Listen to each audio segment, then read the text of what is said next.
And all right, so welcome to meeting number 3 of our adult learning theory class for the instructional coaching endorsement through SEDC. If you haven't seen me before, my name's back then it was. You should have seen us before. I hope this isn't news to you, but we're glad you're here tonight. I'm glad to be meeting via Zoom instead of having to drive somewhere in this terrible weather that we're having, at least in Cedar City. So I don't know how it is for everybody else, but it is raining sideways here and getting dark earlier. So I'm glad to be in Zoom tonight. So Sarah, do you want to say anything before I turn the slides on? No, but let's do the slides and you can review the first few. Okay. And again, we want you guys in to be able to at least hear Zoom when we get going. And but we need you in the Nearpod, which is in Canvas. And I just dropped the link to the Canvas page that has the Nearpod in it into the chat. And it's also the page right after the Zoom meeting room link for you in Canvas. Module 3, synchronous meeting, 3, attendance and participation. And I can see we've got 2 people in there right now. So we'll give you a minute or 2 to make your way into Nearpod. Ah, here you guys come. Very nice. And what did you want me to cover, Sarah? Oh, you usually review the rubric for participation, and then maybe you want to lead out the talk about when we meet in December. Does that sound okay? I'm happy to go through that. Yeah. So okay. Let me start changing slides and let me share my screen in Zoom. There we go. So you can be watching either place, either in Canvas or in Zoom. But again, our meeting norms, we try to start right on time. We did that today. Hopefully we won't keep you till 7, but that's what we advertise. And if we get you out early, then lucky for you. But good, a lot of stuff to cover tonight. So again, when you're here, try to be fully present. I've heard from a couple of people that aren't feeling well, but especially when we're in breakout rooms, you need to have your cameras on when asked, and engage fully when you can. And also in our Nearpod, we've got some short answers and some collaborate boards, things like that, so that we'd like you to make sure you're engaged with that. And then again, in the breakout rooms, make sure your cameras are on and discuss what is on hand and be respectful and considerate. So that is that. And then again, the rubric, we take a look at your interaction in Nearpod, and that's what we use for attendance. So hopefully you're in there. If you can't get in, if you're having issues, you can send me a private chat. I'll do my best to watch that once we get going here.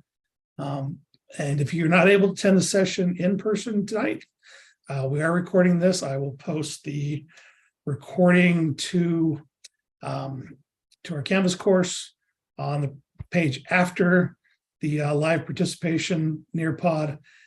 You don't see it yet, but it's already there. I just need to drop the video in there.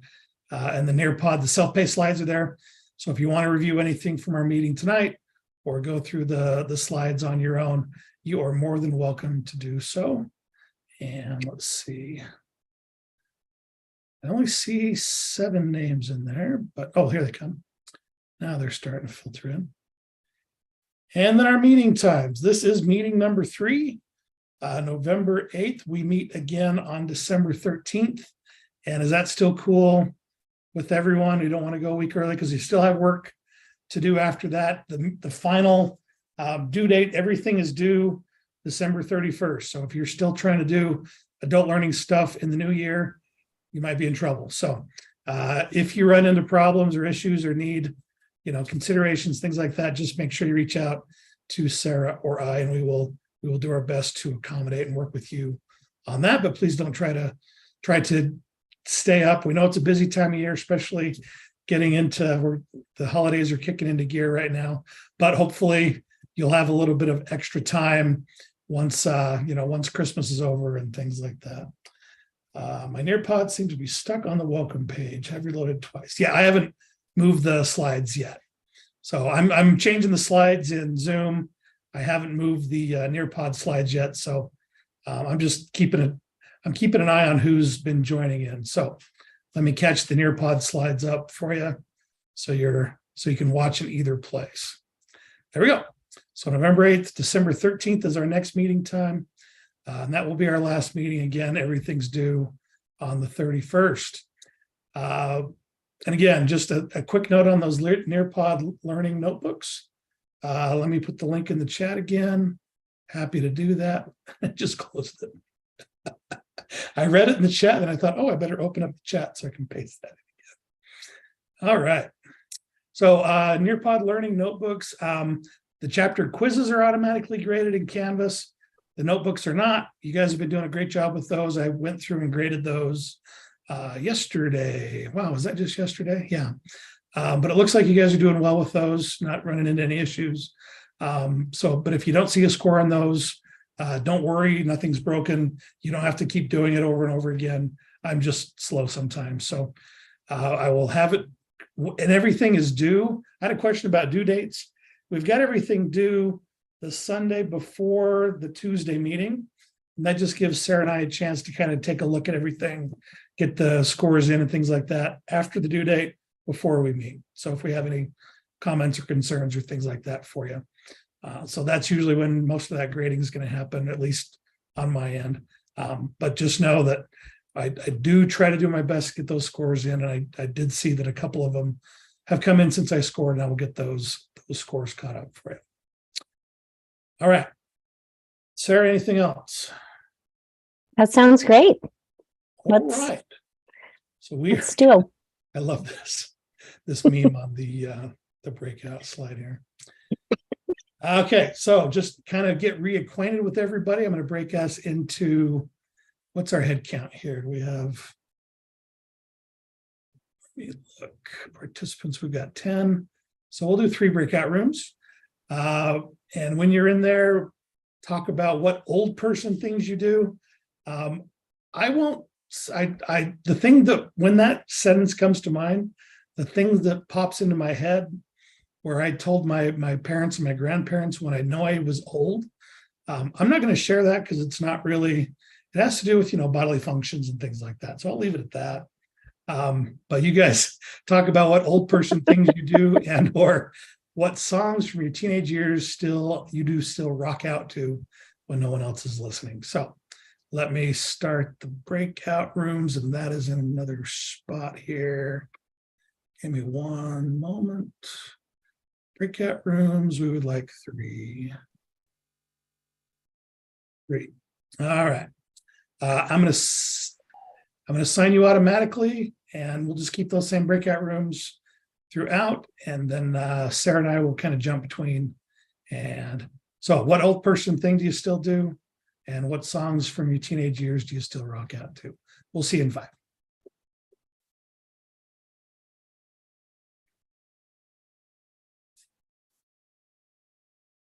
So timer. And those of you watching on YouTube, my apologies. I will stop the screen share and turn off my camera so you can just slip on by.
Hey, everybody on YouTube. We're on our way back.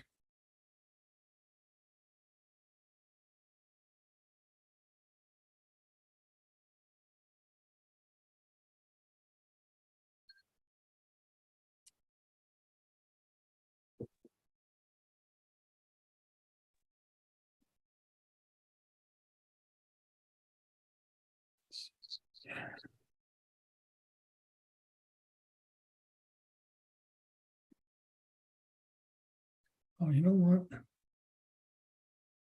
And you. That's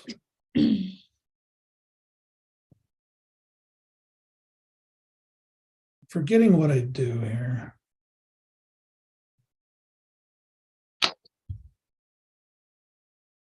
All right, share screen.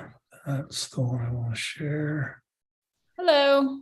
Okay, all right, we're back. Hey, We're I'm back. currently in a class. Yes, we are. All right, we're back. So any highlights to share?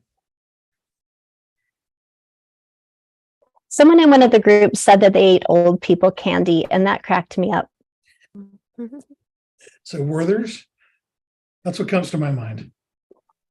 Oh, it was better. It definitely sounds like old people candy. I'll just share, like, it's not my business. She said bridge mix. Isn't that great? My That's such dad an old, loves it. Every time he comes to visit, I go buy him a bag, and he feels so special. that's an old person thing I want to do right now. They're onto something. Should we look at the agenda now that we're feeling reacquainted with each other? Yep, there it is. All right, introduction and overview. We've kind of already done that. So for the rest of the evening, we're going to talk about our personal change project and how it relates to self-efficacy. Then we'll talk about reflection and situated cognition. We'll jump to learning communities, right? Professional learning standards. Sometimes we call them community of practice, that sort of thing. And then we'll wrap up by sharing with you your professional learning design project that you'll work on between now and when you leave for your holiday break. Does anyone have any questions, or should we just jump in and get started? Sounds like we're jumping in to get started. Yep, nothing in the chat. So let's carry on. Those changing? Okay. Personal change project. There we go. So we did work on this personal change project. They were delightful to read about. Thank you so much for sharing. The purpose, though, is really to connect those things that you did where you were motivated, right? And working on your own learning, and link it to what we do in coaching. In chapter 8, we read about motivating adult learners, and there's 4 conditions that they say need to happen for adult learners. The first one is there needs to be an atmosphere where everyone feels respected and connected, right? One way to do that is to do like little breakout room chats like we've done. But you can also share failures and mistakes and difficult learning experiences that can help really connect people. Humor is a good way to do that. Atmosphere in sign language is this. So if you want to do, if you're thinking first thing is atmosphere, you can do it if you want, but you don't have to. Atmosphere, think about that. Everyone feels safe and connected. The second kind of condition for motivating adult learners is to help them see the relevance in their current experience, right? We need to make sure that everything is done respectfully, but they need to have a link to what's happening in their classrooms and what they're doing with kiddos. So we've got atmosphere needs to be safe, then it needs to be relevant and linked to their experience. Experience in sign language is like an old man pulling on his beard like this. I'm just kind of giving you a few ways to help you remember. If it helps, great. If it doesn't, that's okay too. So atmosphere is the first one, connecting to their experiences, the second one, an old man who's rubbing his beard, thinking about all the experiences he's had in his life. The third one is we need to help adult learners create meaning. And usually that happens when they're challenged just a little bit, right? Not to the point where they're frustrated, but where they're engaging in truly challenging experiences and then connecting them to their goals or connecting them to their goals in their classroom. When we're engaged and challenging, looks like this. Challenge is this, engaged. And the fourth one is that they need to feel confidence. They need to know that they can, right? Here's confident, it's 2 fists together, strong, self-assured, showing your beliefs, pulling your fists together. Those are the 4 things that adults need. Now, I know it's cheesy, but it might help you remember, and doing things that help you remember are good for learning too. So let's go through them again. You need an atmosphere where you feel respected and safe. You need to connect it to your experiences, right? Old man and the beard. The third thing adults need is that they need to feel challenged. They're engaged in the challenge. Yep, you can try it out. And if you do know sign language, I hope I'm doing them correctly. I hope I'm not doing like some bad word. And the fourth one is, of course, they need to know that they can be successful, strong, self-assured. Both hands go together like this. So that's what we're looking for when we're talking about self-efficacy. We want to be able to make sure we create spaces, and they need to include those 4 things. So we actually have an article to read. If my 4 sign language gestures weren't enough, don't worry. Now we're going to move on, and you get to do some of your own reading yourself. Here it is.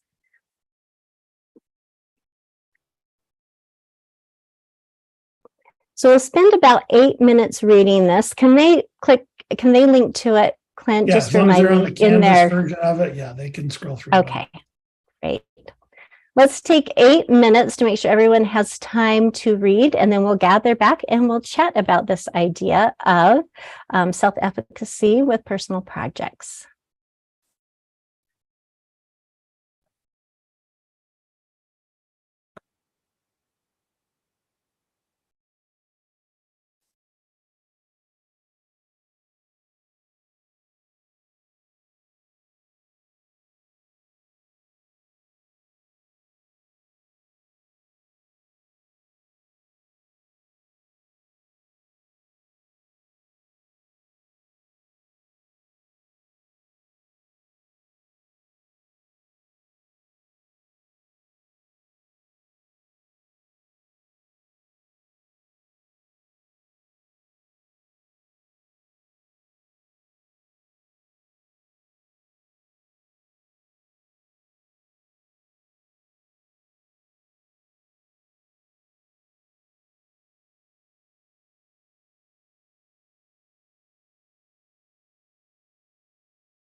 How's everyone doing? Good, need more time out there?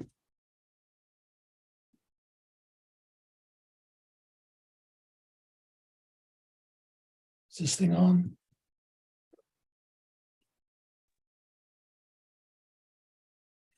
Thanks, Christy.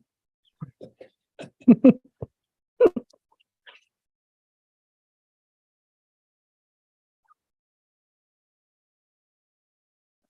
anyone need more time? Are we good? Okay. Okay. I wasn't sure if I was supposed to be timing or not, Sarah, sorry. Oh, let's just go. That felt like enough time. Yeah, I think we got. They can keep reading if they want. Let me share my screen again. Let's see, right there. Okay. Okay, actually, let's go to the next slide. Thank you. Okay. I just hit the wrong link in Canvas. Give me 1 second to get my thing.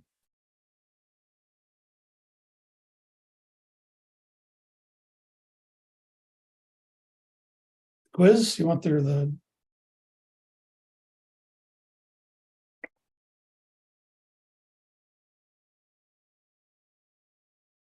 the poll, excuse me, is that what we're looking for? Go there. That's good. So in that article, they had 7 phases, right? 7 phases related to self-efficacy. Which one of these 7 phases did you think through consciously as you built a plan in your personal change project? So take a moment, read through those, and choose all that apply.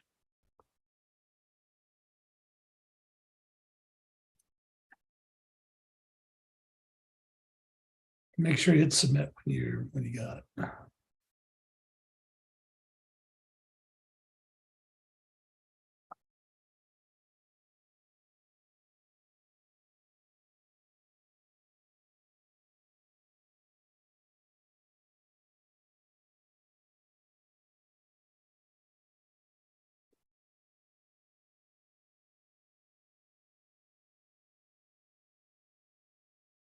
There they come. Waiting on a few more.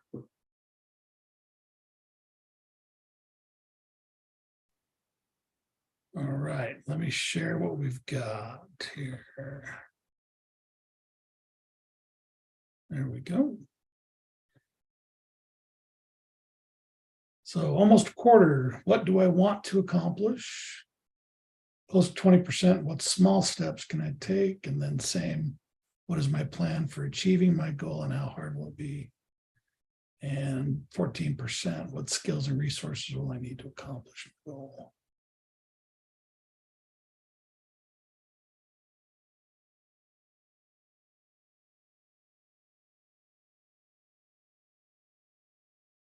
Those are interesting results.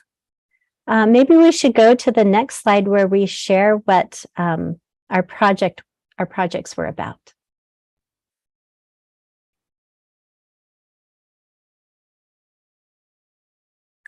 So on this collaboration board, will you please just write a short sentence or a title that describes your project, what you tackled? It might be fun to see what other people did in the last month.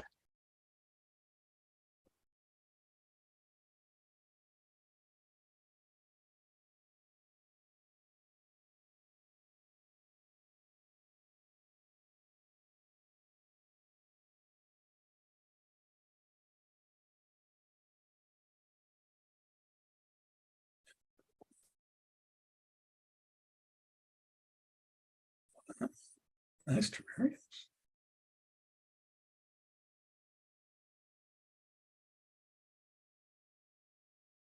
Nice, Hillary.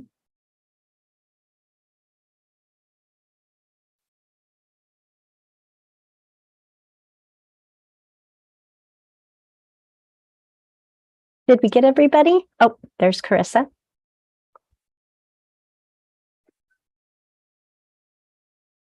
Nice. 1, 2, 3, that's 9. We've got 12 in the Nearpods, so looks like Christy's in there twice.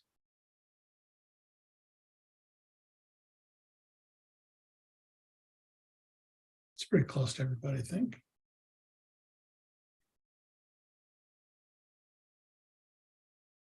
Well, all right.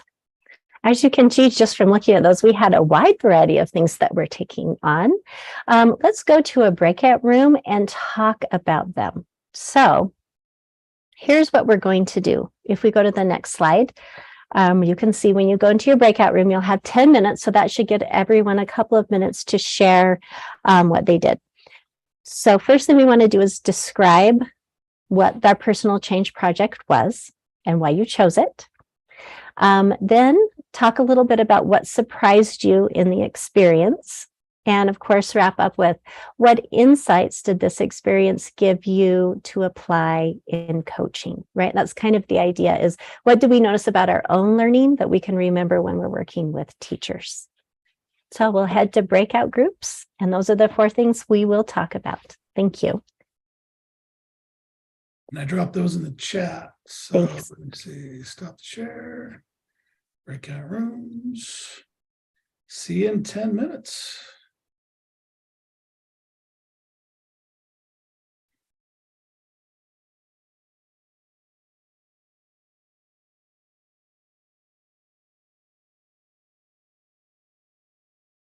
Aaron, hello. Let's get you in a room.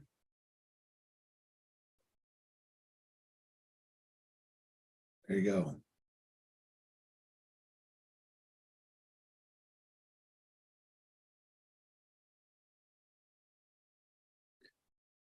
See you, YouTubers.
Hey, Clint, can you stick me in a breakout room?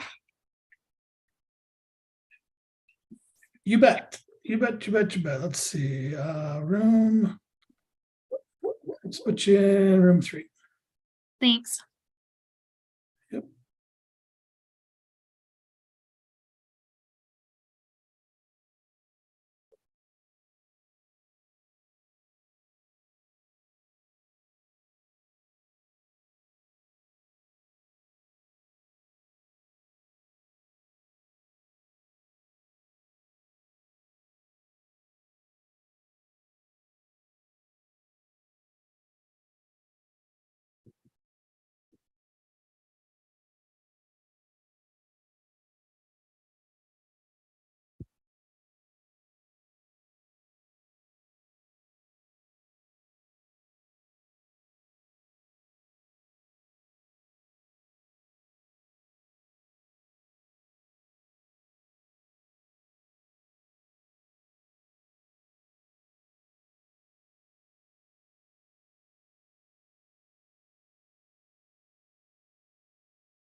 Let's do.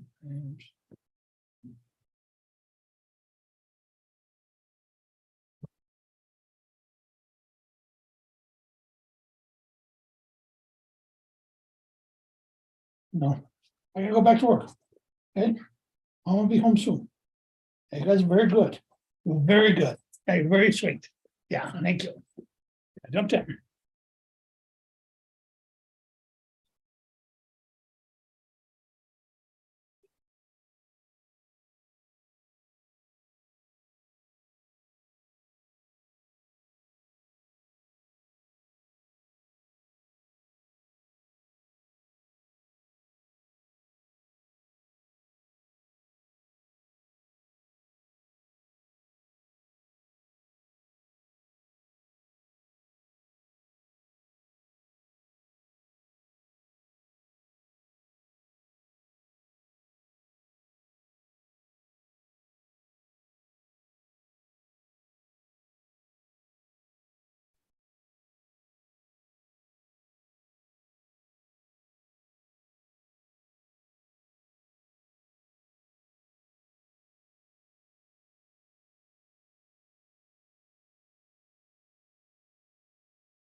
We rudely pull you out of a nice conversation.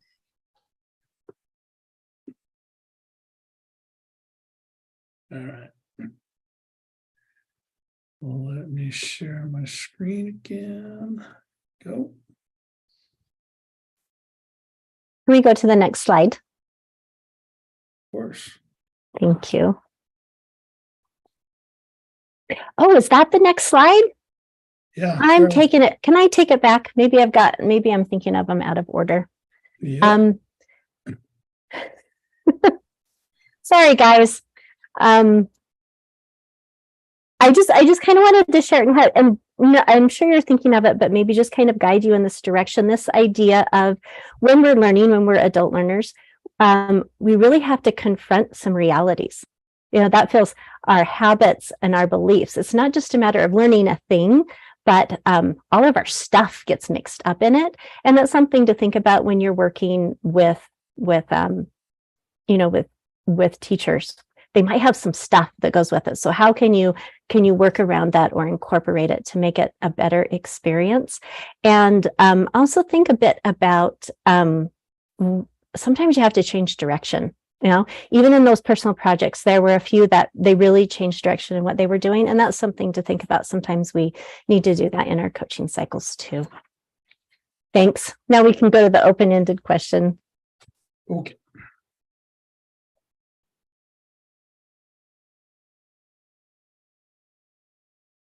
For some reason, this window is lagging behind when I change it. I apologize. All right.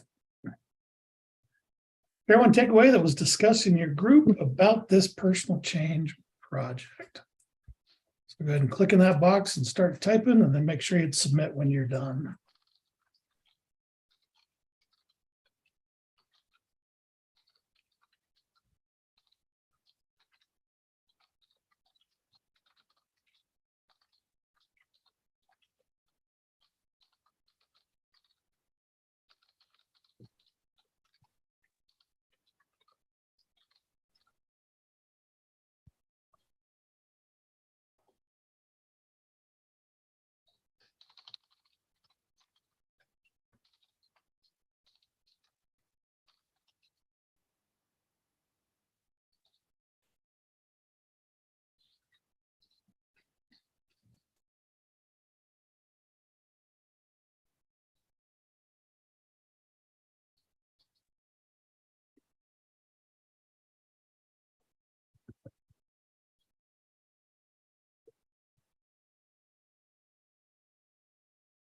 Sorry if you hear my dog scurrying away.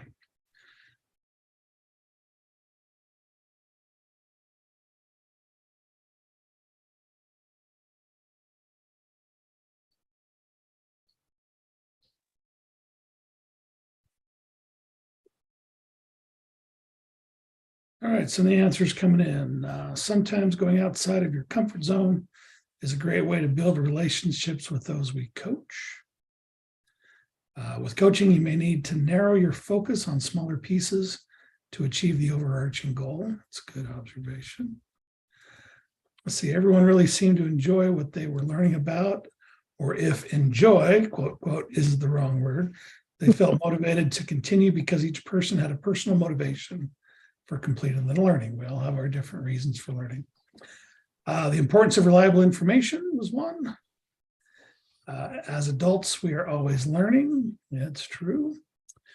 When we go out of our comfort zone, we usually learn something great or find out something about ourselves that we didn't already know. That's true. And last one I'll share, how at first we were worried about adding one more thing and then realized we had multiple things we could use that we were already needing to be a priority. So thanks for those thoughts. We appreciate those. And I'll move on. Oops, I didn't warn you to hit submit. Sorry, I think everybody's in. So there we go. Okay, let's just talk a little bit about, just kind of bring it home and wrap it all together, this idea of self-efficacy and how we apply it to coaching. When you look at that list of 7 things that we know learners need, let's think about when we're setting goals in coaching cycles or working with teams, what is the student-centered goal exactly? Is it research-based, right? That just kind of means, is it worth doing? Does it increase engagement? And if so, what kind? How will it be measured? How will you help the teacher gather the data? These are just kind of ideas to think about as you're making this connection. What teachers can they talk to? Can they go visit? Can they watch a video of? For example, in our district last week, there was an instructional coach working with a speech therapist, and the speech therapist requested a video of another speech therapist in the district. So that speech therapist made it, sent it over, they watched it together. And it was actually pretty cool because the person who did the recording was feeling like, oh, you want to watch me, and you want me to be your resource, which was really great, right? That was a great, she had confidence. That helped a lot. And then it also provided support for the other speech therapist. So kind of a cool thing that happened. What's available online too? And then what kind of strategies do you want to use in the classroom? Why is that? And then when you talk about what will change or what do I have to change in myself, we have to think about what are we willing to change as teachers? What actions do the students need to have that look different than maybe what's happening right now? This idea of making a plan, right? Because number 5 was make a plan. We've got to make a plan to discover and explore strategies and techniques, a plan to practice, a plan to co-teach, visit classrooms. That implementation piece is pretty big. And then, of course, consider student feedback too, right? Because it's always about them. How will you gather that? Will that be video? Will that be TeachFX? And the other probably really big important thing, and research says this, is reflection on our own practice is really important. So let's talk about reflection on our practice. That will be next. Can we go to the next slide?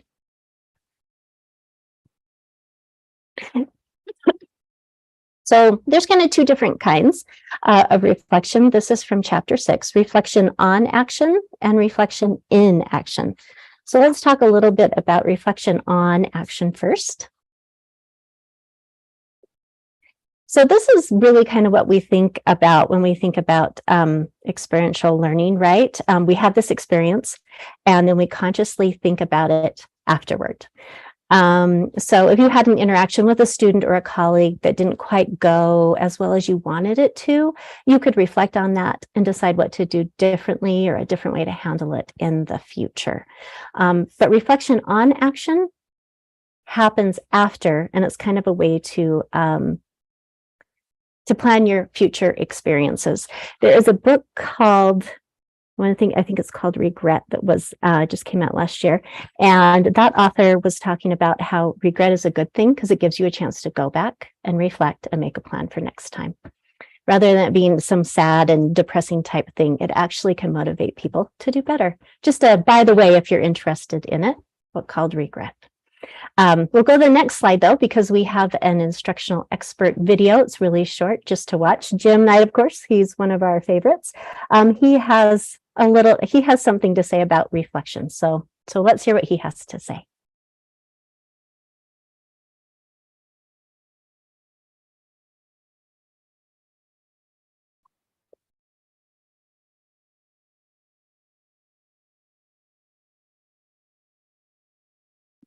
It's not starting.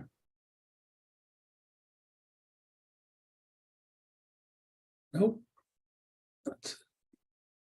All right, let me switch screens. Sorry about that. Always have to have a backup plan, right? Here we go, presenter view. And share my screen one more time. Here we go. Share the sound. Sound coming through? If you're an educator, and I'm guessing anyone watching this, many of you are educators, you know about the power of reflection, taking time to think about what worked, what didn't work, what do I need to do differently. And so I'm going to encourage you as another way to build connections and overcome this polarization we're experiencing, that radical brokenness. My apologies. If you're an educator, and I'm guessing anyone watching this, many of you are educators, you know about the power of reflection, taking time to think about what worked, what didn't work, what do I need to do differently. And so I'm going to encourage you as another way to build connections and overcome this polarization we're experiencing, that radical brokenness, is to reflect on your practices. To take just a few minutes and look back over the day and say, how did I do? If you're focused on trying to improve listening, then you reflect on how your listening went. If you're working on building common ground, you think about the interactions and how did you find common ground. You can also keep a journal of different kinds of events that happen. How did you make connections? I did this thing, which sounds kind of goofy, but it's called a grumpy journal. And so I kept track of everything that kind of ticked me off. If I was feeling a little grumpy, I wrote about it. I kept it down, and I kept it in my little notebook that I carry around, my little moleskin. You could do it technologically too, I suppose. And just I take a couple of words, what was going on, and what was leading me to feel a little grumpy. The grumpy journal. And what I learned was pretty amazing, is that I don't like it when people block my path. And both literally and metaphorically. So if I'm trying to get a project moving forward and someone's slowing up the project, it makes me grumpy. But it's not just that. If I'm driving on the highway and somebody's going slow in the passing lane, I'm going to feel grumpy about it. And so recognizing that was really, really quite helpful. Now, since we're on the topic of grumpy, the other thing I'd like to say is to control your emotions. One of the most important things to do is to recognize that a stimulus does not necessarily lead to a response. To control anger, for example, you have to put a gap between stimulus and response. So for me, the grumpy journal, becoming aware of what it was that prompted me to feel a little bit stressed, was a way in which I could put a gap between stimulus and response. So if I'm trying to get through the grocery store and somebody's blocking my way and I start to feel this thing, I can go, oh, that's the thing. That's the trigger that makes me grumpy, and becoming aware of that puts a gap between stimulus and response. Now, it doesn't have to be that. You could be reflecting on your ability to connect with other people, and you think through your day's interactions with different people and say, how did I do in terms of connection? You could be reflecting on how well you listen in different conversations. Of course, if you really want to do it well, you could video record conversations and reflect on how they went. But to take time, maybe only 10 minutes at the end of the day, to pause and reflect and say, how am I doing as I move forward? I think that reflection time can be powerful in helping you build bridges, make connections, and move forward.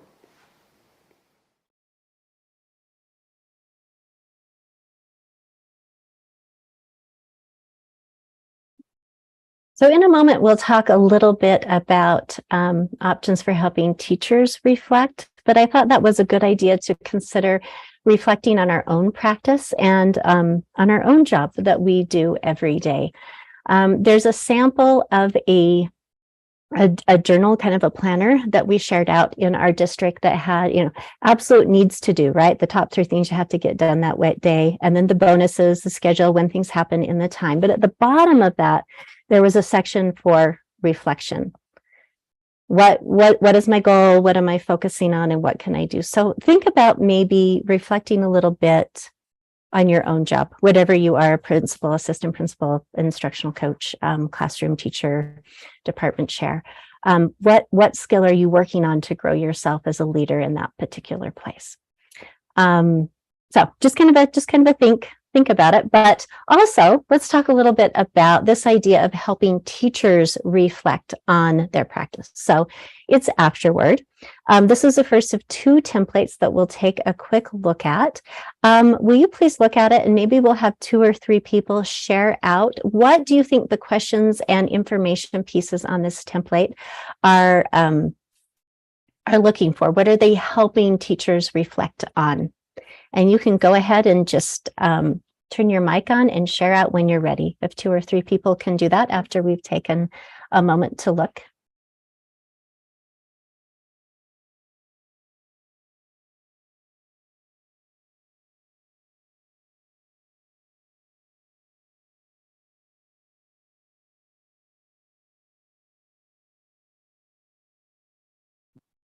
I think one thing is them seeing the positives in their lesson, because a lot of times as teachers, we look at all the things we did wrong and we don't focus on all the things that actually did go right. Thank you.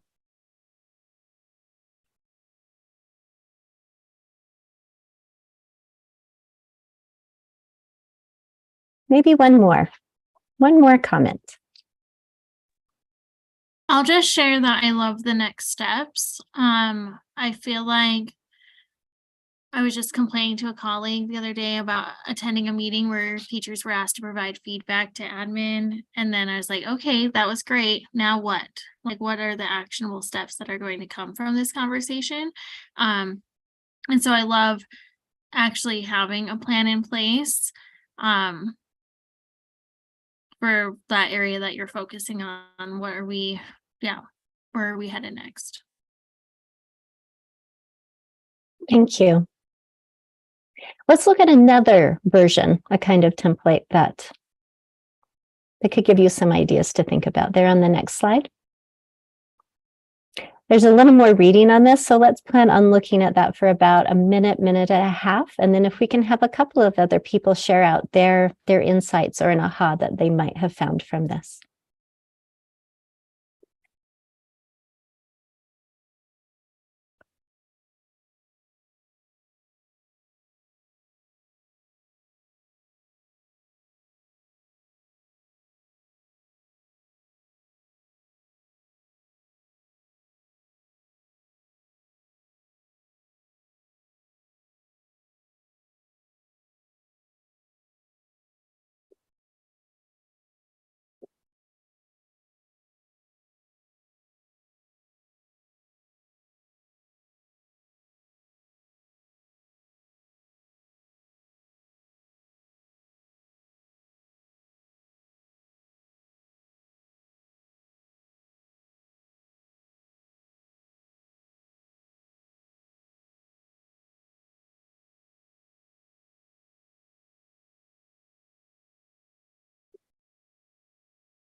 Okay, maybe two or three other people share out some thoughts or questions or wonderings about this rubric.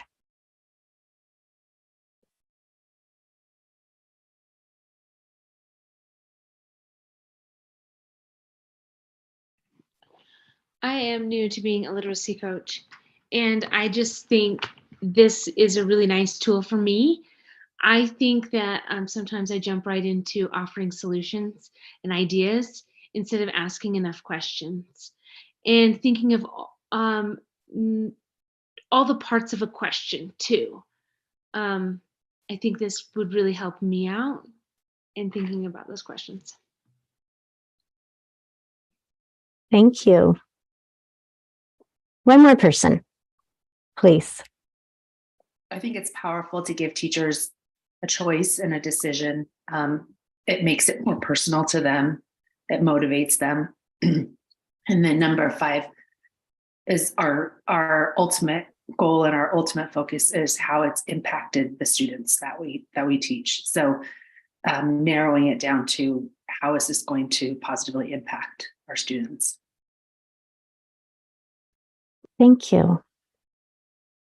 Just some ideas. There's when you think about reflection or reflection on action, there's those general ideas, right? Kind of general, what am I working on? Communication or something like that. But when we're working with teachers, we can and should be very specific. So just a few examples, a couple different ways to go. So let's talk a little bit about reflection in action. And this is a great quote. Reflection in action takes place when you're engaged in the experience, right?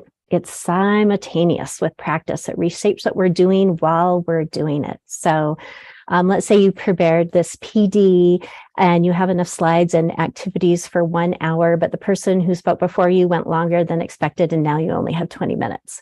So instead of rushing through all the slides and talking too fast, you just cut out the information that maybe is not as important and really focus on the most important things. So that's kind of a reflection in action.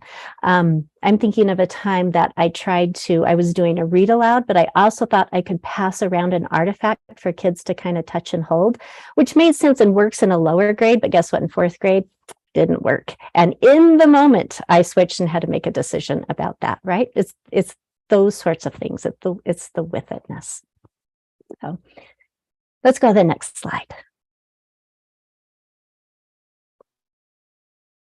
So if we think a little bit of reflection in action and that with itness of teaching, could a few of you share out what examples came to your mind of experiences where you've allowed reflection in action to change your practice or impact your practice? I gave my read aloud example. I'm sure you've got a few. Most days I have have to do that differently, and I change course. I feel like I've been getting better at this just as a classroom teacher, that the assignment isn't, the practice that we're doing isn't as important, like completing the whole assignment isn't as important as the most important of the most important. So most assignments that I give, I allow myself and the students to not complete a whole assignment. I look at the clock and I see we have 10 minutes left and we have way more to do. In the past, I may have felt like, we'll get this done and then you have to do the rest as homework, and then they don't do the homework and then I beat my head against the wall. So a lot of my assignments, the practice that we do before assessment, leading up to assessment, of all the things that are on here that are important to me, which 2 or 3 questions really are getting to the heart of the standard that we're practicing for. And let's just focus on those. There are 7 questions on here. I need you to do 1, 4, and 5. Like those are the most important of the most important. I've already, and I think it's helped students to trust that I'm not giving them busy work. Anyway, I'm long-winded, sorry. But I allow myself to make those choices depending on the time that we have, that the assignment as a whole is not the most important thing. Of these things that I've isolated as being important, which ones do I need the most of all? And let's worry about that. And anyway. Thank you. Anyone else?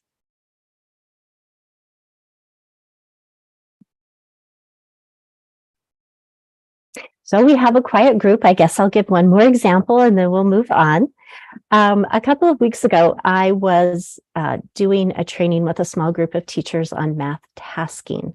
And we had some questions. We were in a discussion and they were talking about, concrete things versus that more abstract writing of math. And someone was looking for a bridge. I actually had several math tasks that we were going to go through. But at that point, when they were saying they were looking for some kind of bridge, I pivoted and changed what we were working on to focus on open number line. So open number line is exactly what it is, where kids make estimates, but then they do show jumps back and forth with addition, subtraction, or multiplication, right? And so we stopped and we spent 20 minutes on that. Just changing your course and doing what you need to do for the people that are in the room is really important as an instructional coach, but of course also as a classroom teacher. So let's go to the next slide and maybe we'll have a few more people be brave. Let's talk a little bit about this question. What is needed for an educator to have the ability to reflect in action and be able to make those shifts along the way? What do you think they need? I think it's kind of a sense of mindfulness, because I think we naturally act and we're constantly acting in our classroom, but it's having that mindfulness to reflect and how to appropriately respond or how to make that a teaching moment. And I think having that mindfulness, because just the reaction comes naturally. Thank you. Anybody else? I'll add on to that. Sorry for my voice, but I think a sense of support and security, like being able to feel safe in making a reflection that might identify, oh, that didn't go the way I wanted it to, or I could have done something better, so that they feel safe in the situation, that they can identify those things. I think as a teacher, I often needed, I hope this makes sense. I needed permission. You know, that sometimes I felt like I had to do everything all the time. And it wasn't until a much more seasoned teacher than I was said, Erin, you don't have to do all of those things. What about this? That it then allowed me to realize that I could make those pivots. And so then as you go, and I guess I don't see myself as a coach quite yet, but as mentoring newer teachers, I know now to give them permission. Like, you know that you can change this, or you know that you don't have to give students choice. You don't have to give them 8 choices. You could give them 2 or 3 to make it manageable. Like, so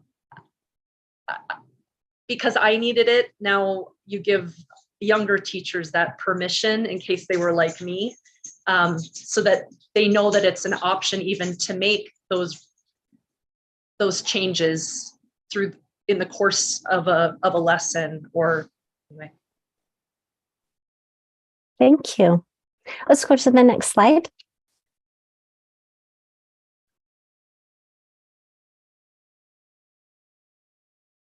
So we're going to answer this on the Padlet. How might we unintentionally hinder our educators' ability to build capacity for reflection in action? And a couple of them have been mentioned, but let's just think a little about it. How might we unintentionally do that? And we'll answer on the Padlet. Let's see what people have to say.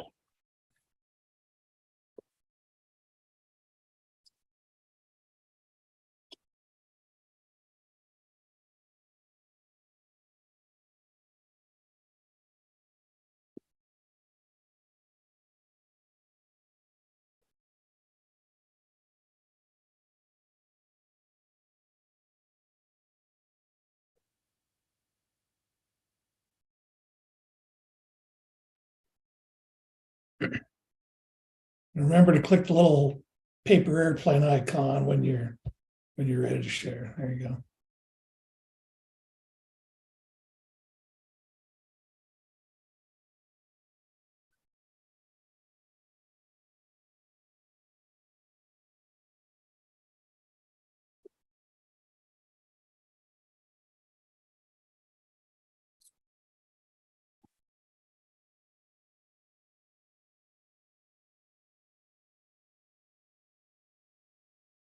Mm.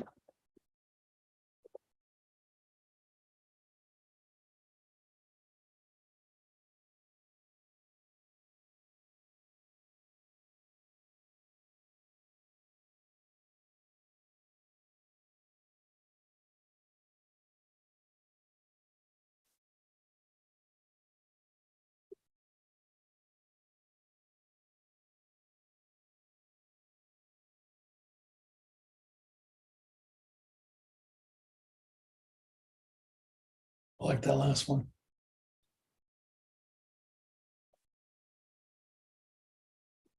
I think those came up on our screen slow enough that we were able to read them. So let's take some of those ideas and move to a breakout room.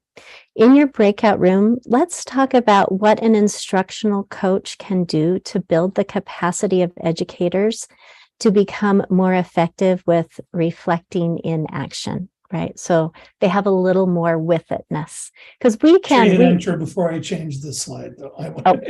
If you have anything you're adding in there, make sure. So I'm going to count you down. 3, hit enter no matter what. 2, 1. Okay. I'm so glad he's giving you all the opportunities to make sure you get your credit. Thank you, Clint. That's what I do. So we'll go to breakout rooms after he changes. What can we do, right, to build the capacity of educators to be more effective with this reflecting in action? A lot of times we can record them, we'll film them, we'll do an observation, we talk about it after, and that's one kind of reflection. But how can we help them do that in the moment changes, which is a really cool thing to talk about with our teachers. So We'll have Clint put us in breakout rooms and we'll stay there for 5 minutes. Go forth and speak.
Could we please do we have everybody back, Clint? Yep. Okay. Could we have one person please volunteer just a couple of takeaways, maybe Oh, two I lied. two big ideas from each room? I lied. Not everyone's back. Oh, okay. Now they are. We're back. All right. So we'll just say it again. Could we just have one person share two takeaways from their discussion that they had in their room about reflecting in action? So I'll call on rooms. Room 1, Bree or Christy or Aaron or Leah.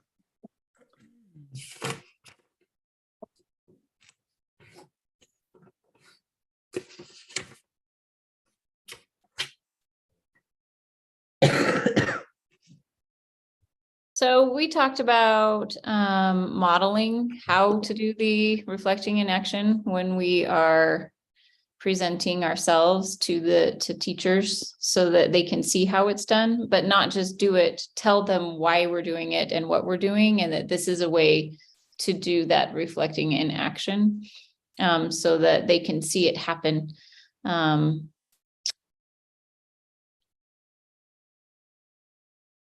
Thanks, Christy. Room 2, Hillary, Sammy, or Tony. We talked also about modeling, so we were right in the same row and while it was happening. We also mentioned, like, I don't know, we kind of talked about being able to give suggestions as it's like not this is the only way, but yet in a way that, they can take what you suggest, but yet make it their own. And I don't know, I definitely have not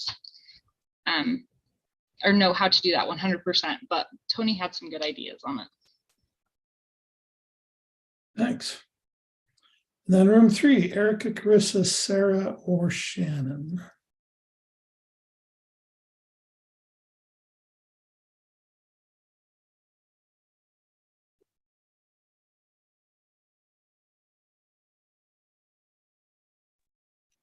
All right, I'll speak up.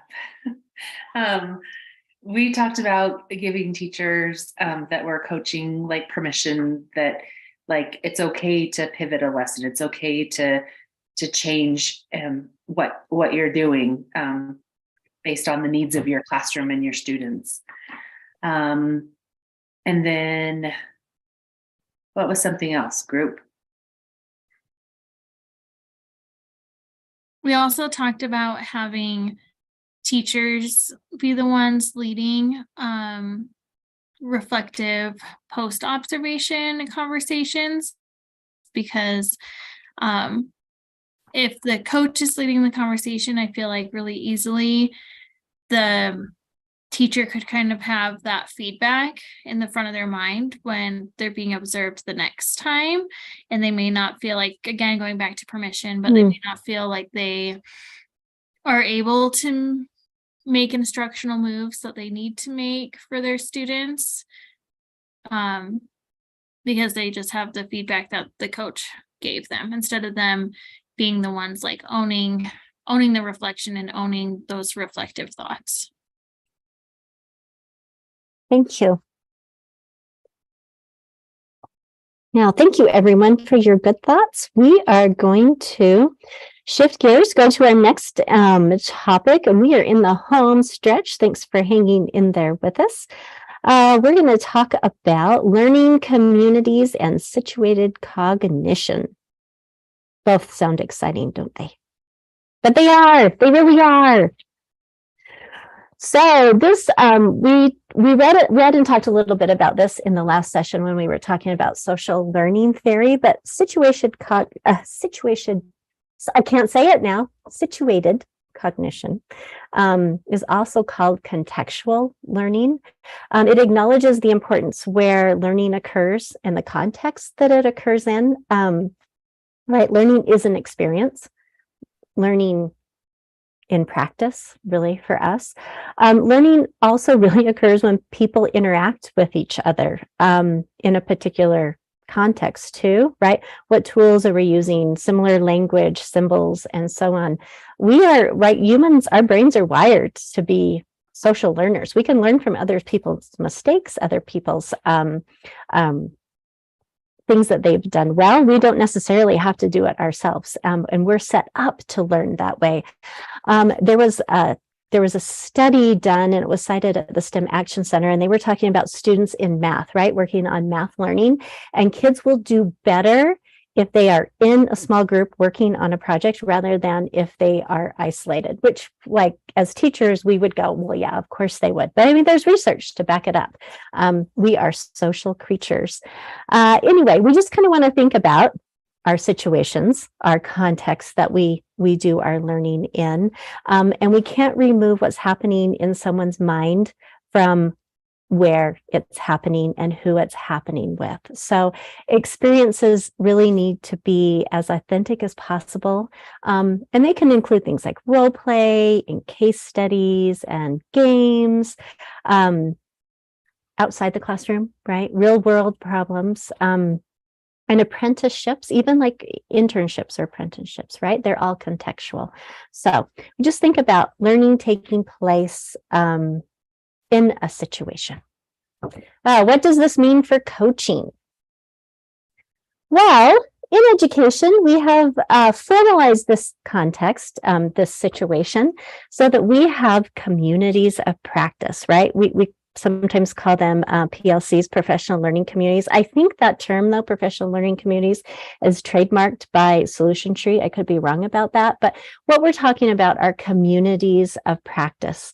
And in these communities, we really work on refining our practices. We work on what new knowledge do we have about students, about our content areas, and then we work together on what actions to take. What do we do to move our students further? So as I wanted to clarify the terms, right? PLC, community of practice, we can kind of use them interchangeably, but I think there might be a copyright in there. And since so many people have been trained by Solution Tree, we just say PLCs. But we're talking about learning together, and we have that done formally in schools. Another place where we could talk about them, formal learning or formal groups, are online communities of practice, right? They're social networking. Different members can share expertise on a particular skill or a topic, and it happens in a virtual space. Online community of practices are actively involved in creating shared meetings. So I'm in a group, a couple of teachers groups and instructional coaching groups that are on Facebook. And someone will pose a question like, how do I gather this data? And then there'll be 100 people that respond and reply with ideas of what to do. And it's kind of fun and exciting to be supporting each other, but then also learning in the moment, because as we know as coaches, if we're thinking about that practice of reciprocity, you get as much from the people that you're working with as they get from you. So let's think a little bit about online communities or other ways that you come together with people. Let's do a collaboration board. I think that one's next, isn't it, Clint?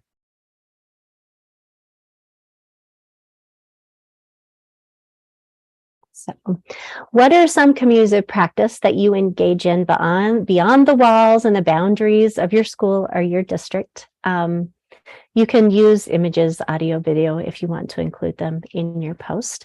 And it doesn't necessarily have to be about education, but it's great if it is. If you are into, I don't know, épée fencing, you could share information about that. Or belly dancing, you might be able to share information about that.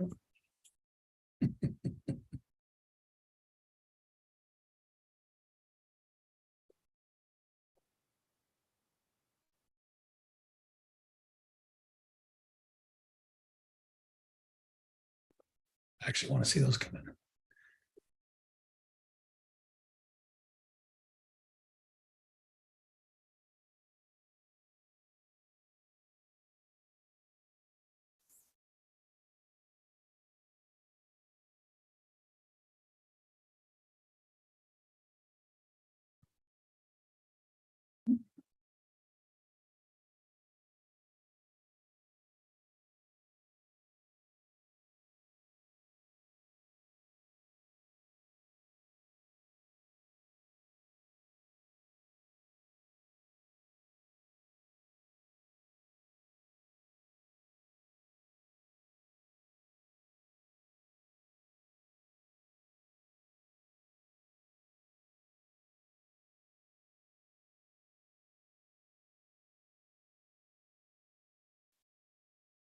I've heard more and more that TikTok is like slowly replacing YouTube as the place to go and learn things because they're short and they're focused and people are using it as a search engine.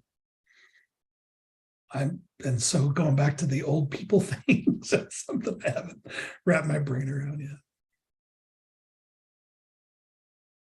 All right.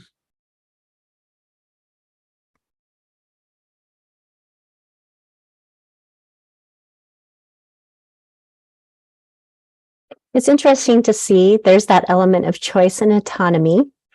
So many different interests and different ways to grow talents. And I'm sure our teachers are that way. Think about the things that draw you to those groups or those online communities of practice. What is it about that we could replicate in our setting at schools? It's just something to think about. Did we get everybody? I think so. But make sure you hit enter. Moving on in 3, 2, 1.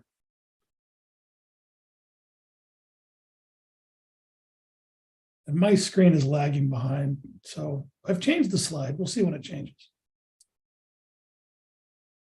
I'm gonna reload.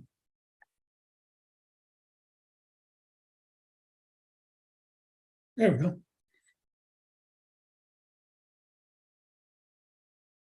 So in our education setting, we know always, seeking out new knowledge, improving our understanding and our skills is really important, but also a shared focus on students. The kids are all our kids. It's interesting, this link too that we have here, and we just wanted to make sure it's explicit in how it is related to and embedded in the professional learning standards.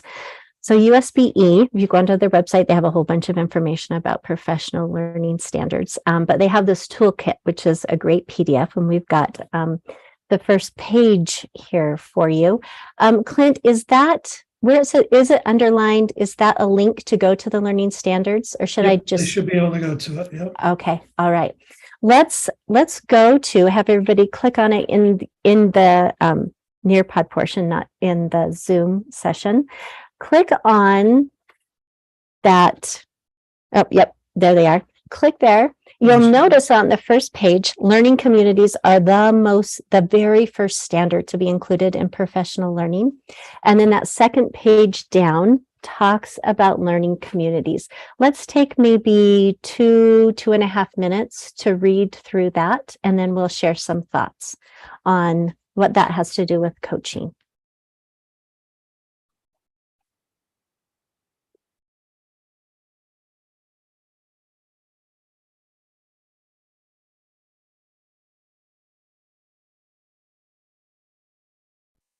The link is in the chat in case you need it. Thank you. Yep.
Let's go about 15 more seconds.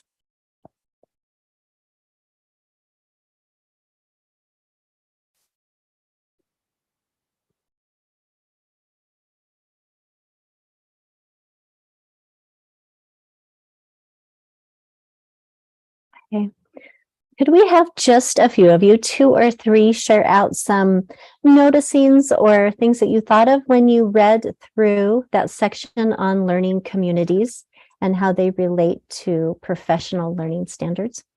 They're embedded. What are your thoughts? How can you link that to instructional coaching?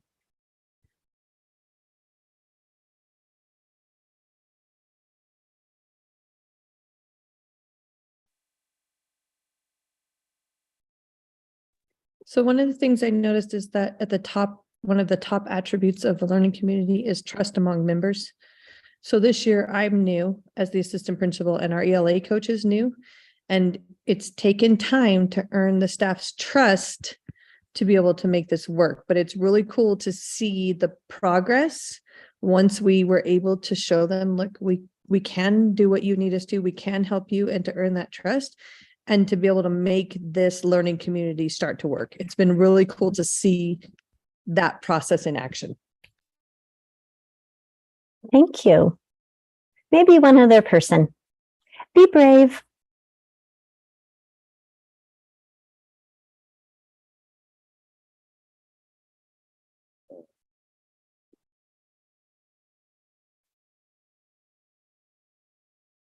We don't have anyone being brave tonight. That's all right.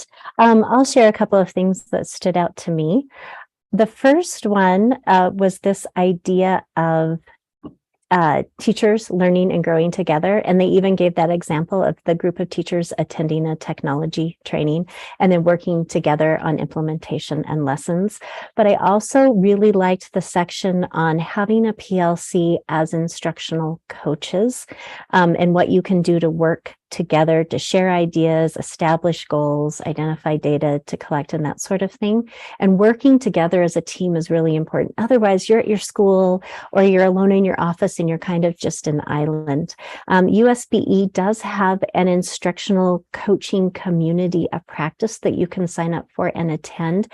You just go to the instructional coaching part of USB's website and you can be included in that group. They have recorded their past meetings. I think they've had 3 so far this year. So if you miss them, you could go into the campus course, watch them. They're about an hour a piece. You can play them on double speed and get caught up, right? And then you could join the community. And they have great, really kind of current event type topics. What's happening now? What do we need to know about with coaching? So just for your own learning, I wanted to share that out. So let's just do one more activity related to PLCs or communities of practice.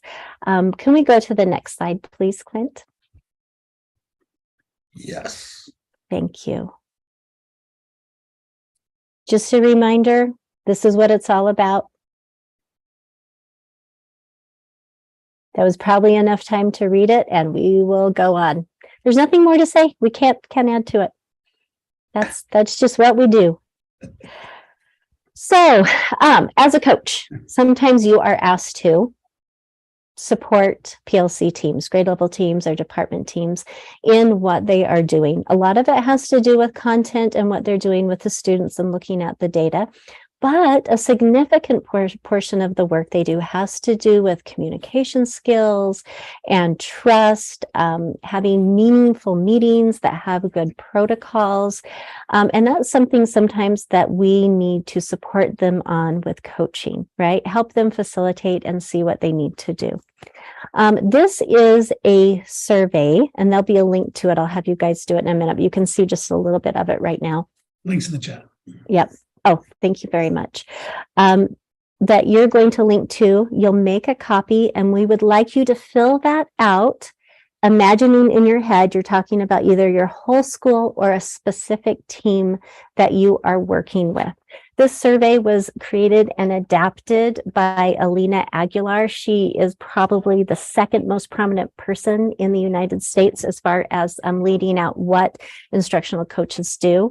One of the books that you'll use in your next class next semester is written by her, and this came out of one of the books that she has done. It's a great idea to really look through and see, here are some elements that PLC teams need. Here's what they look like. These are the indicators. And then rate your school or your team And then if you can think of any evidence, kind of add it into the side. And then when we're done doing that on our own, we'll go into some breakout groups and maybe talk about what we can do next to support those teams. So let's do, I think maybe 2 minutes. Does that sound okay to you guys? Just nod your head. Does 2 minutes sound okay to fill out that survey? Okay. All right, we'll go 2 minutes, fill it out on your own, and then we'll get together in some breakout groups to talk about next steps.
We'll spend 30 more seconds before we go into our breakout groups.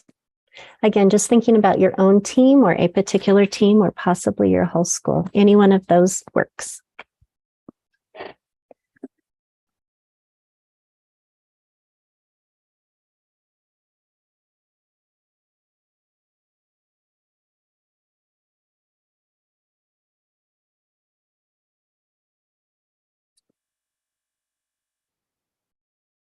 All right, those breakout rooms are open. I will give you 1 minute. I'll give you a 2-minute warning, and then we'll see you back in about 10.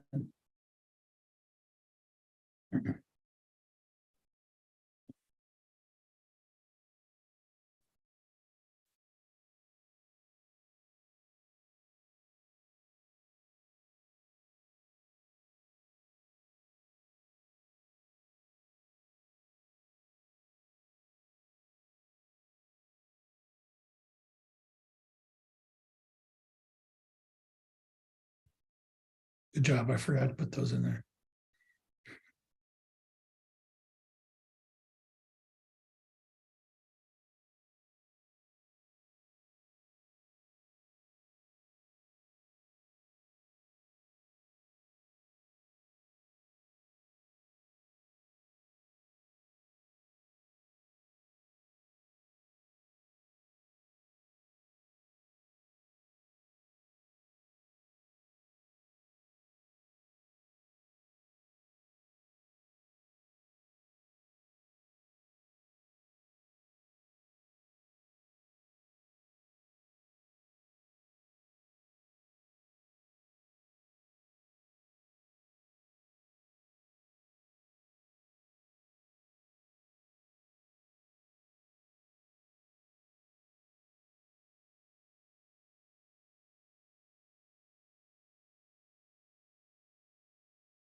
Welcome back.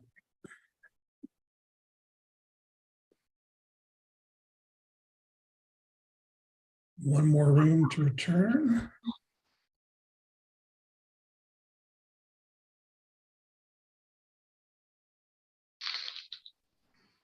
We're all back. All right. So we've got an open-ended question coming up next. And then the open-ended questions, you have to read those out, Clint, or can we see them? I can't remember. I have to share them individually. Okay. Which I can do. They totally will be worth it. So here's what we would like you to do. Based on your response to the survey, what can your school do next for supporting PLCs? What can you do as an instructional coach or an administrator to support professional learning? Right, because there's a lot of them that go through the process or act like they're going through the PLC process. So what can you do based on what you see? What areas might you be able to work on with Let me people? share it this way. We'll get fancy here. Oh, there we go. Okay.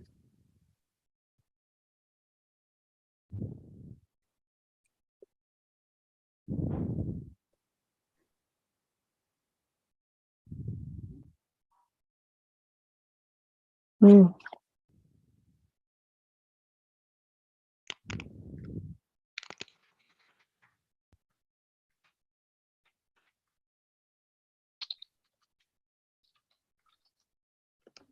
That's true.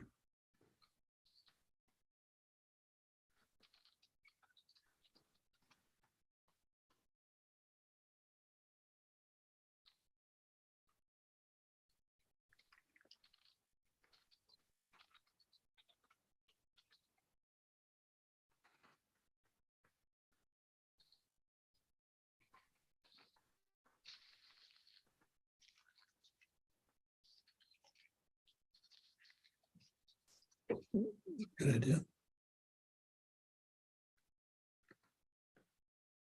Make sure you hit submit after you've filled out your response.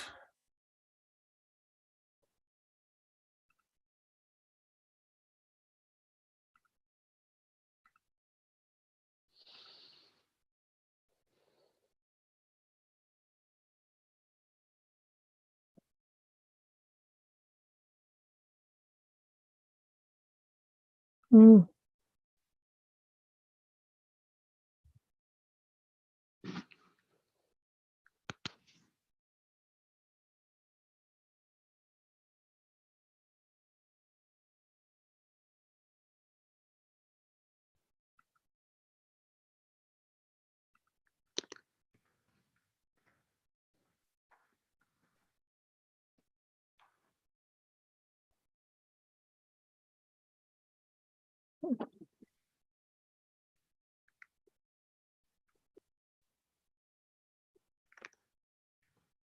Did we take a look at all of them?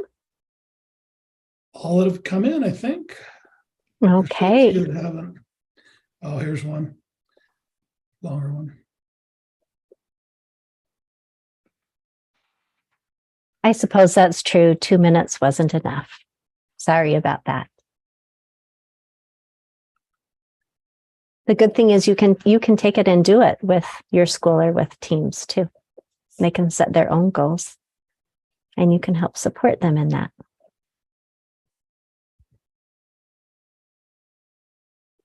Mm.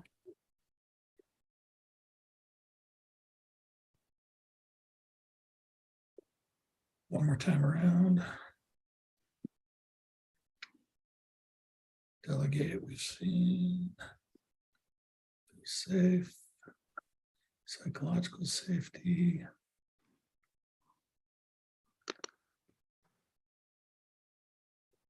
And a couple that aren't. So.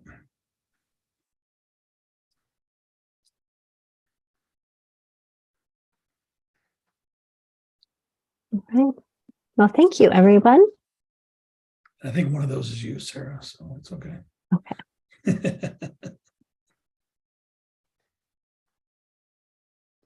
Right. Hit submit on your answer. Before I move on, I'm gonna stop sharing this one. Oh, there's something in the chat. Let me see. Oh, yes. There you go, Carissa. Thank you. Not a problem. All right. Let me share my screen. Let's see. Okay, hit submit. 3, 2, 1.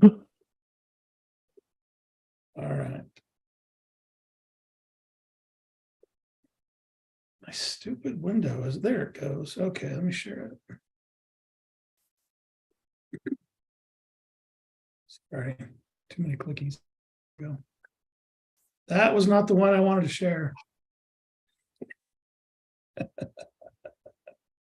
You don't want to see my personal email, do you? Share. There we go.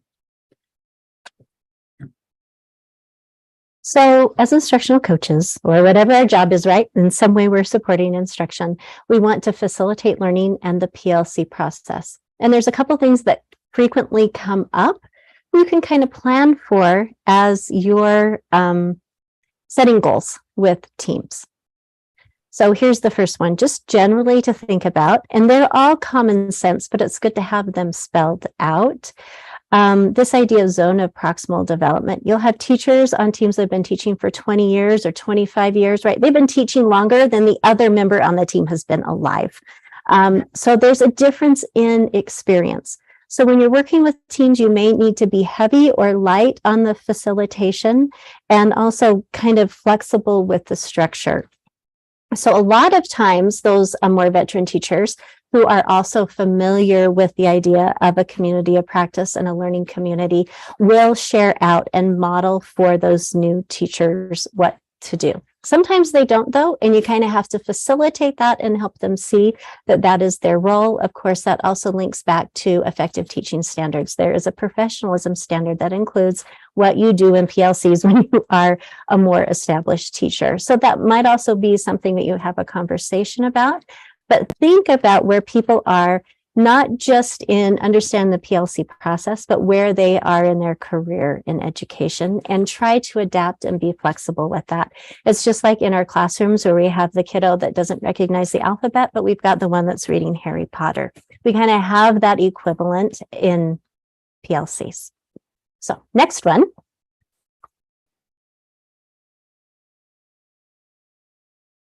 Reinforce the positive.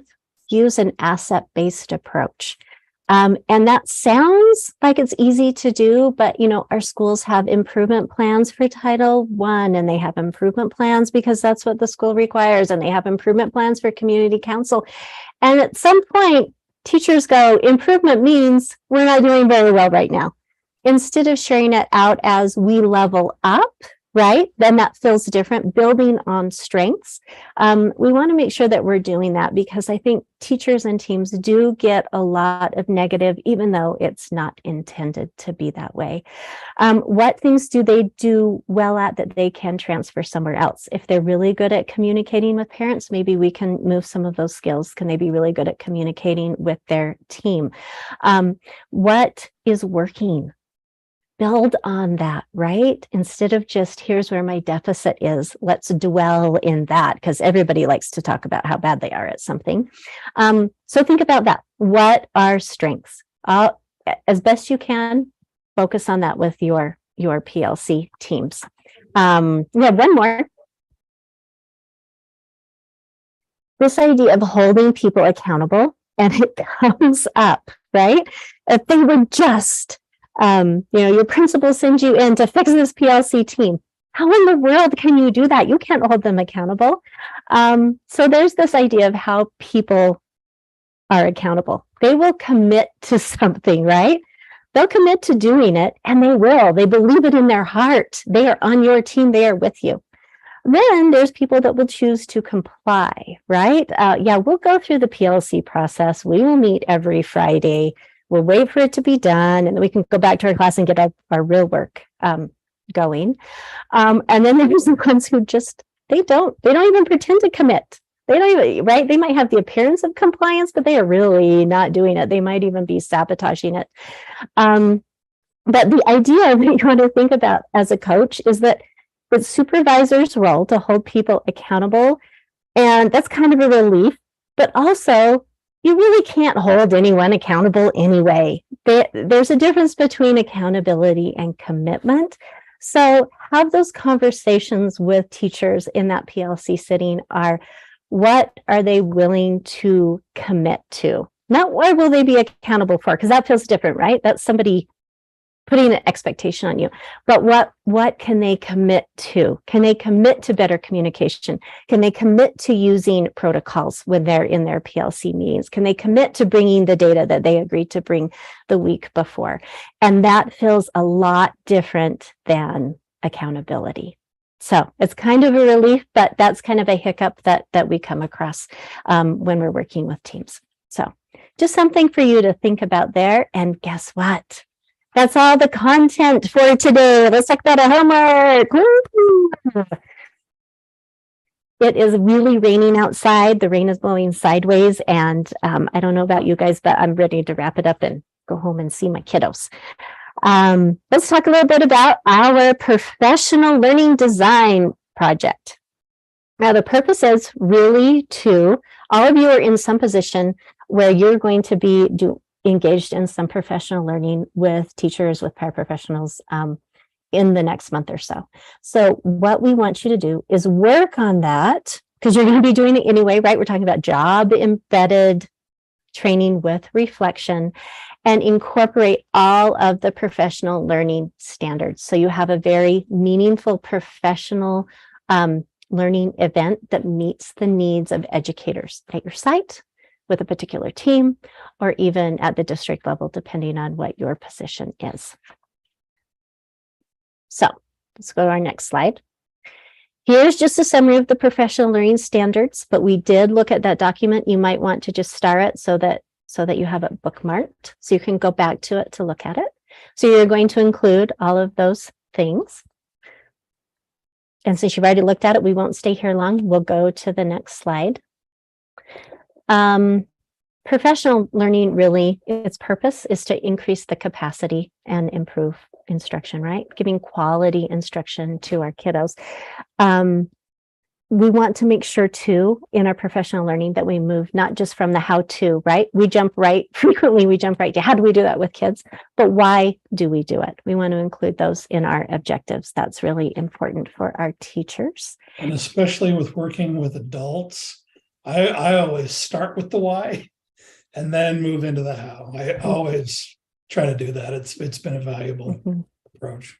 And it links right into the research on teacher clarity too, right? What are you learning? Why are you learning it? And adults need that. They are problem-solving people.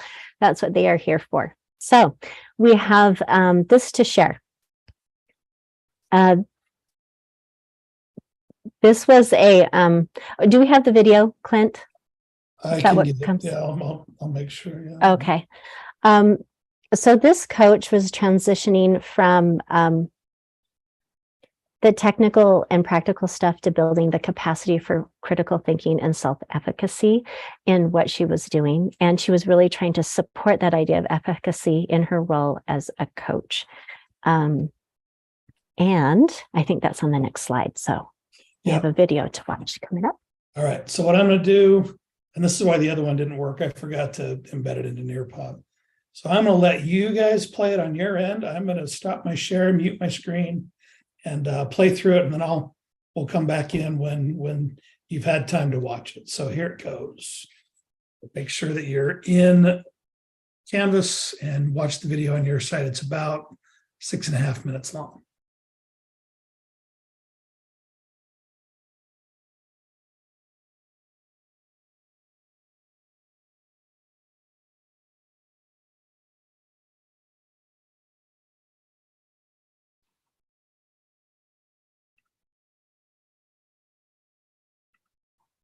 Special insight that's going to be shared with us today.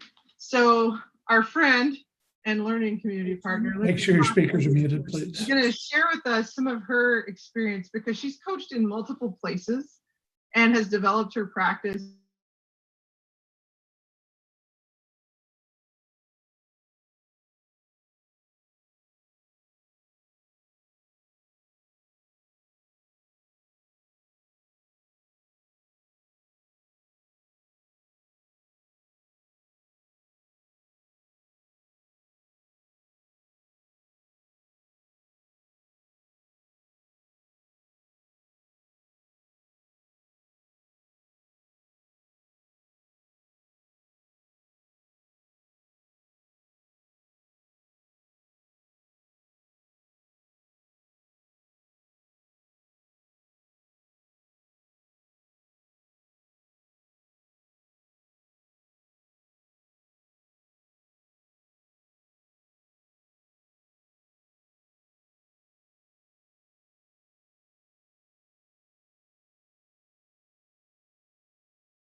All right, I think we're about there.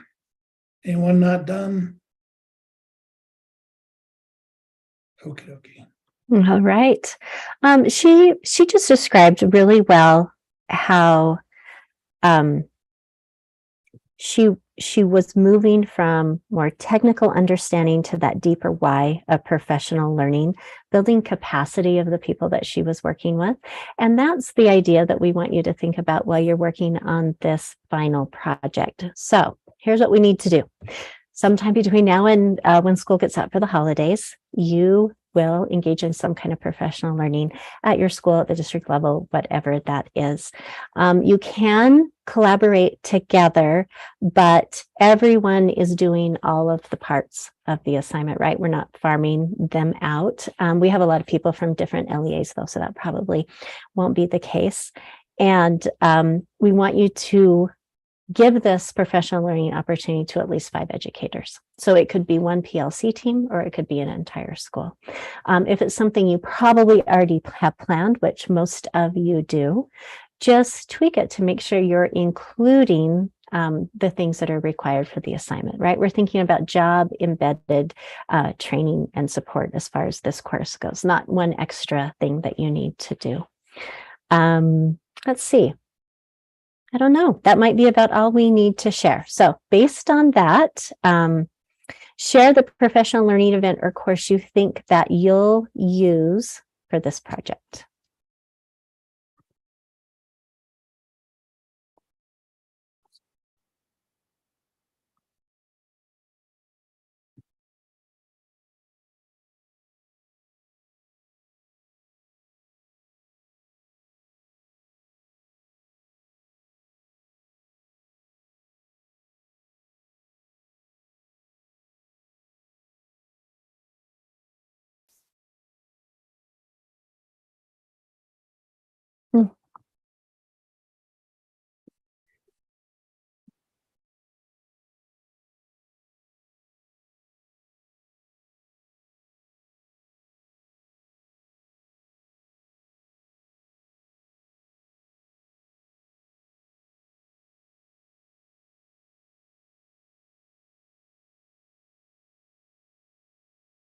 That letters training that comes from the state, though, that's probably got most of these parts in it, doesn't it?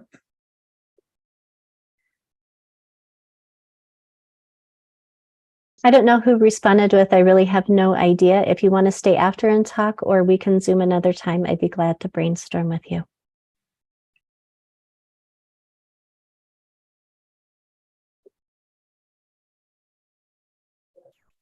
I'm probably overthinking this, but I just need some clarification on the assignment itself. I'm probably the only one, so I maybe should meet with you after, but You're not the only one. So let's go into our module and take a look at it. That would be helpful too, probably, huh? Do you want me to stop share? Do you want to bring that up, Sarah? Do you want me to share it? sorry, I really can meet on the side. Like, I don't need to make everybody stick around for me, but You're not the only one. Yeah, I have no idea what this is about, so. Oh, okay.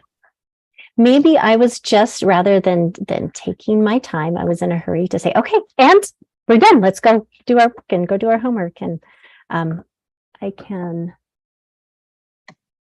share. I'm gonna bring it up. Okay. so is it the part one? Is that what it is? Mhm. Yeah. Okay.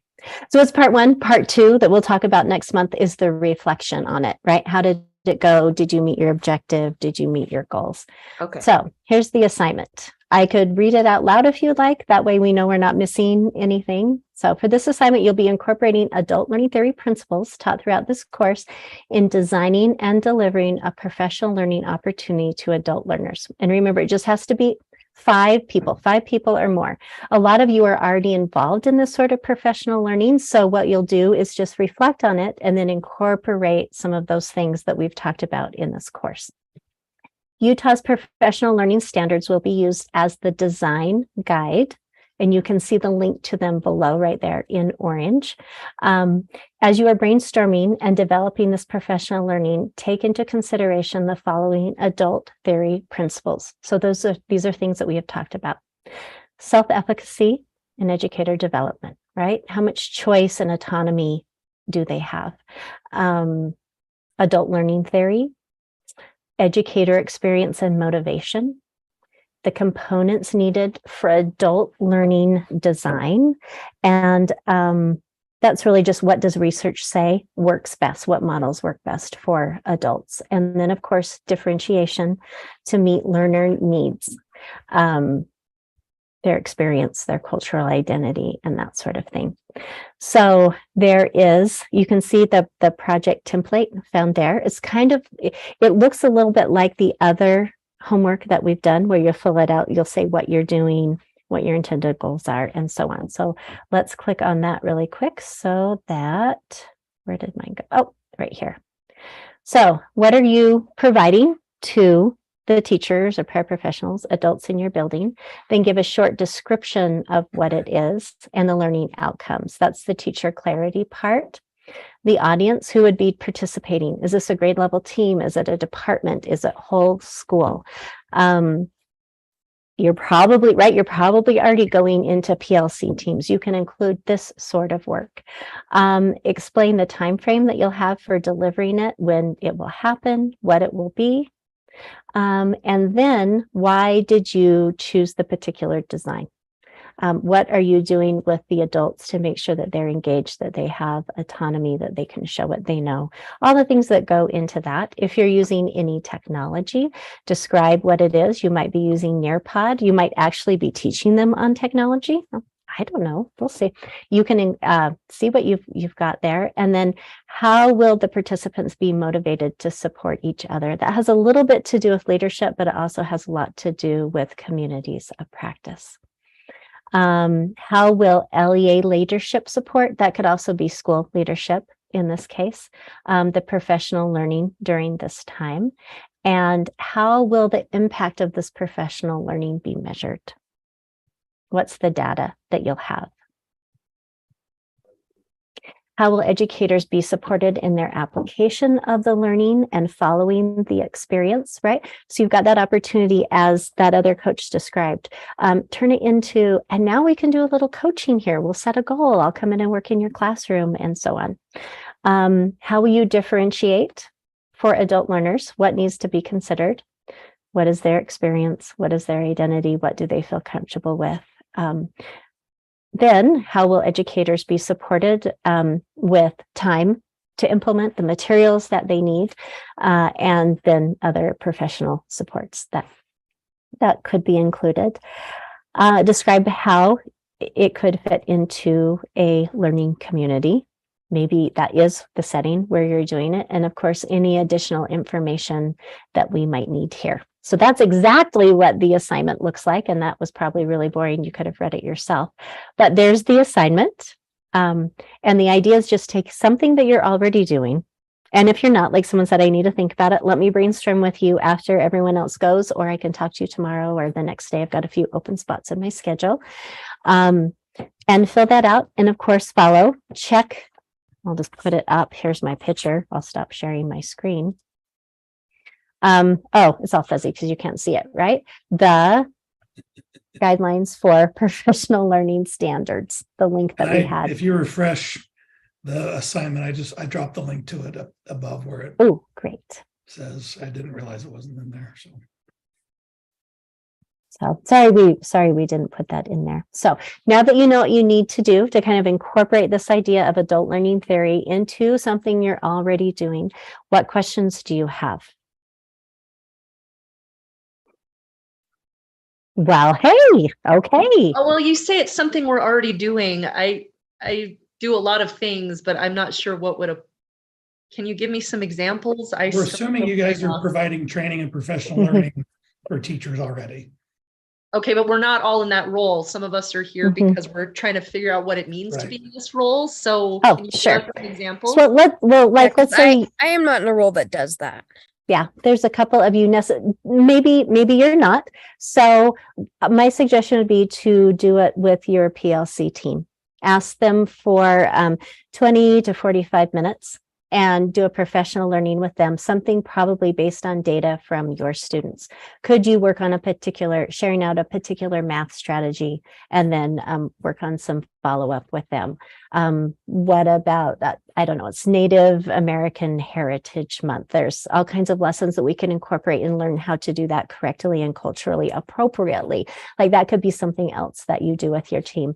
Since most of us are going through letters, could you take a section of one of the chapters in that training and review it based on the data of your students with your team? So if you're not in a formal leader role, go ahead and take it on for part of a PLC meeting. And they'd probably be glad for the resources too. How is that for ideas? Do we need some more? If we need some more, I'll stay on. I'll stay on here with you guys. I was late, so I just had a question about our next session. I know prior sessions there had been talk about possibly moving our December session up to December 6th. I was just wondering what was decided on since I was late. 13th. Okay, thank you. Yep. Well, okay. In summary, today we talked about self-directed learning and bringing those ideas of the experience we had with our project and applying them to what we're doing with teachers. We talked about reflection in action, with itness, and reflection on action, what we do later in our planning.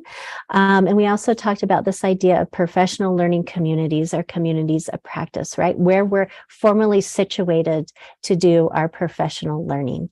Then we also talked a bit about those professional learning standards and the idea of incorporating them into a learning opportunity, designing them there. So that's what we've got. We've got one more slide with some closing business. Just a reminder, we need to read chapters 7, 9, and 10. Do the chapter quizzes.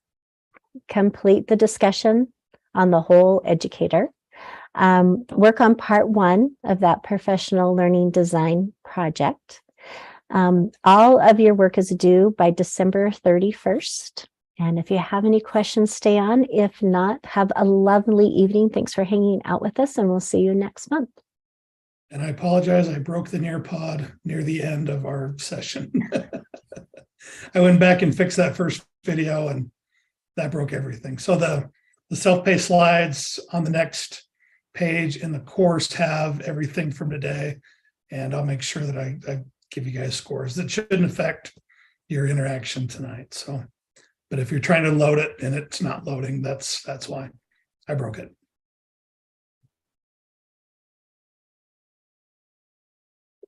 So if I have an extra, so can I ask some questions just now? Because people who don't want to stay can leave. Okay. I just have a particular circumstance that I just want to do a quick clarification. So I think I mentioned before, my school is in the middle of accreditation. I have a very small school, 20 teachers. There is absolutely no possible way I can do any professional development with them at this moment. Our project is due mid-January. They're already broken into teams. They're working into some serious data, but we've done all the training. They're just working